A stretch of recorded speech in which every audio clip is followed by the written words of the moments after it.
yasa da zaman ƙauye da zaman birni iyawa ne, amma in ka gauraya su ka sirka su ka cuɗanya su to ka fi gogewa.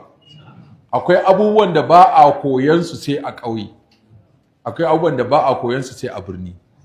Girman birni zalla sai kaga tawaya tare da shi, girman ƙauye zalla sai kaga tawaya tare da shi.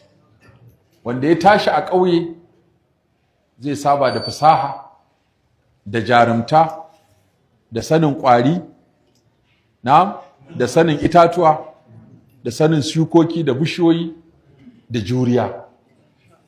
Wanda ya zauna a birni kuma zai waye, zai iya wayo, zai yi basira, zai yi hikima, zai yi hankali.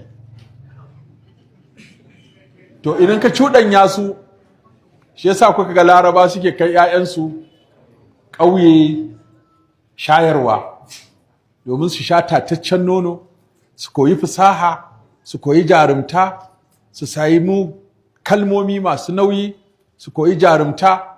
To kuma ka bar shi in ya ci gaba kuma iya abin da ya sani kenan, iya bishiyoyin nan, to kuma ba zai waye ba. Amma in ka shigo birni, a nan ne za ka haɗu da mutane kala-kala, wani ya maka wayo, wani ka yi masa wayo, wani ya fi ka, wani ka fi shi, wani ya daki hancinka, wani ka daki hancinsa, da haka sai ka goge. Kuma za ka ta jin culture iri-iri, kalolin ƙabilu sun shigo, al'umma sun shigo, sun cakuɗa kowa da fasaharsa da dabararsa. To saboda yawan jama'a da yawan mu'amala da yawan hulɗa da yawan cuɗanyi juna, nan da nan sai ka ga mutum ya waye sosai. Shi yasa za ka ga duk mutumin ƙauyen da ya shigo birni sai ya fi ɗan birnin da yake a birni kaɗai.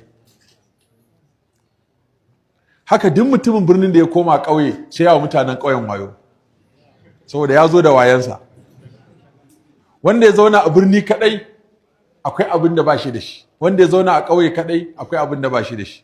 Shi yasa ake son a gauraya birnantaka da ƙauyantaka. Kuma ka duba ko manyan 'yan kasuwanmu da manyan attajiranmu da manyan masananmu duk za ka ga cewa kowa yana biyarin da wani ƙauye. Amma kai ɗan birni zalla sai dai ka ci ado ka sha bula, ka zo gindin tebur ka zauna. Gani in birni ya birni fa ba ka da sana'a sai dai ka zama ɗan maula. Kawai ka iya karin hula amma ba ko sisi a jiyonka.